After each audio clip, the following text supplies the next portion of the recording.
Mandinbulise nonke, and welcome you to this very wonderful and auspicious occasions. Sibonga ukuthi nisaphila under the circumstances where we should take care of ourselves and the people that we love and our colleagues. Ngaphandle kokuthi sichithe isikhathi, may I please ask General Secretary Baba Umphahlele to open a word of prayer. Shall we all rise? Baba wethu osezulwini yisewe Nkosi yethu Jesu Kristu. Ekseni namhlanje zingu-14 ku-August sibuthene kule ndawo. Siyakubonga ke baba wethu, Sathane makangabi nendawo na any disturbance kule ndawo. Ladies and gentlemen and friends, I greet you in the name of God, the most gracious, the most merciful. We commemorate today, which is the massacre of the 44 miners who were butchered during the request for better wages and better living conditions from Lonmin in Marikana in 2012.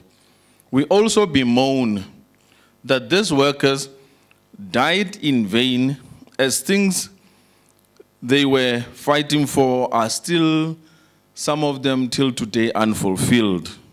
We call on the President of the country to make his long overdue visit to Marikana. We need those reparations paid, not acknowledged as a wrong by the state only. We would like to say we are availing ourselves. We would help AMCU with setting up a fund that will fight for a litigation cause. I thank you. Amandla. Mangiqale ngokusho ukuthi ngiyanibingelela egameni lomfelo wami uJesu Kristu.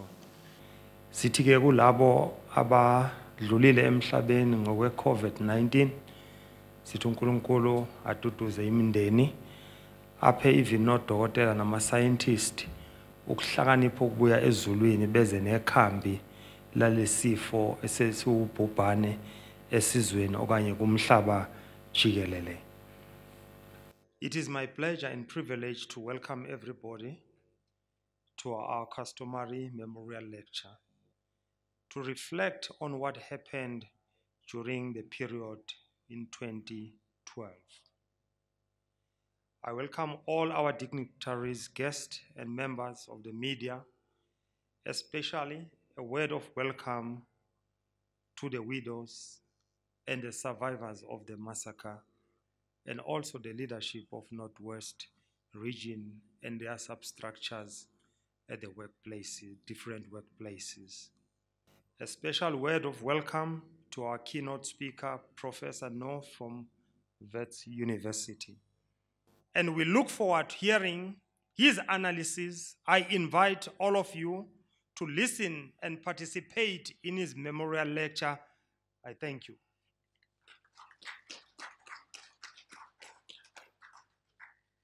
It's important to remember the heroic struggles of the mine workers for a living wage of 12,500 rand.